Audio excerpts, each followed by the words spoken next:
আমেরিকার উপর সাইল্যান্ড ট্যারিফ, মার্কিন ডালের উপর নীরবে ৩০% শুল্ক বসিয়ে নতুন বাণিজ্য উত্তেজনা।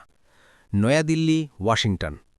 ডোনাল্ড ট্রাম্প প্রশাসনের কঠোর শুল্কনীতির জবাবে কি নীরবে পাল্টাচাল দিল ভারত? মার্কিন হলুদ মটর, ইয়েলো পিজ আমদানির ওপর ভারতের আরোপিত ৩০% শুল্ক ঘিরে নতুন করে উত্তেজনা তৈরি হয়েছে ভারত-যুক্তরাষ্ট্র বাণিজ্য সম্পর্কে।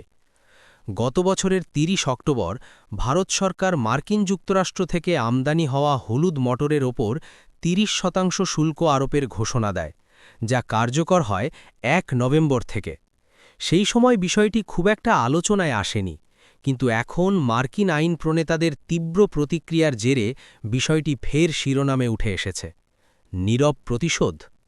মার্কিন Republican senator Kevin Cramer, North Dakota এবং স্টিভ ডেইনস, মন্টানা, চলতি বছরের ১৬ জানুয়ারি প্রেসিডেন্ট ডোনাল্ড ট্রাম্পকে চিঠি দিয়ে ভারতকে এই অন্যায্য শুল্ক প্রত্যাহারের জন্য চাপ দেওয়ার অনুরোধ জানান।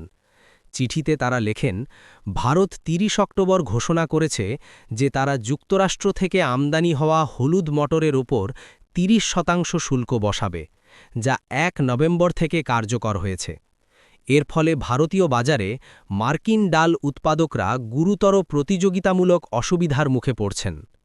মার্কিন আইন প্রণেতাদের দাবি, এই সিদ্ধান্তের ফলে উচ্চমানের মার্কিন ডাল ভারতে রপ্তানি করা কার্যত কঠিন হয়ে পড়েছে। কেন এত চুপচাপ? বিশ্লেষকদের মতে, এই শুল্ক বৃদ্ধি ইচ্ছাকৃতভাবেই খুব কম প্রচার করা হয়েছিল।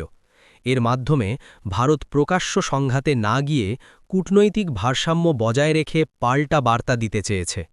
ভূরাজনৈতিক বিশ্লেষক ও লেখক নবরূপ সিং সোশ্যাল মিডিয়ায় লেখেন, এর অর্থ হল যুক্তরাষ্ট্রের শুল্কনীতি জবাবে ভারত নীরবে ডালের ওপর শুল্ক বাড়িয়েছে, যা অক্টোবর ২০২৫ থেকেই কার্যকর।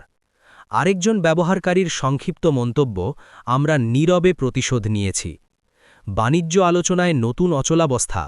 এই ঘটনাটি এমন এক সময় সামনে এলো যখন ভারত-যুক্তরাষ্ট্র বাণিজ্য আলোচনা ইতিমধ্যেই স্থবির অবস্থায় রয়েছে। বিশেষজ্ঞদের মতে, এই ডাল শুল্ক ইস্যু ভবিষ্যতে দুই দেশের মধ্যে নতুন করে উত্তেজনার কেন্দ্রবিন্দু হয়ে উঠতে পারে। প্রকাশ্যে কিছু না বললেও ভারতের এই পদক্ষেপ যে কৌশলগত এবং বার্তাবাহী, তা স্পষ্ট বলেই মনে করছেন কূটনৈতিক মহল। আপনি কি মনে করেন? কমেন্টে বলুন, লাইক শেয়ার করুন। এমন খবর পেতে চ্যানেলটি সাবস্ক্রাইব করুন। জয় হিন্দ, ভারত মাতা কি জয়।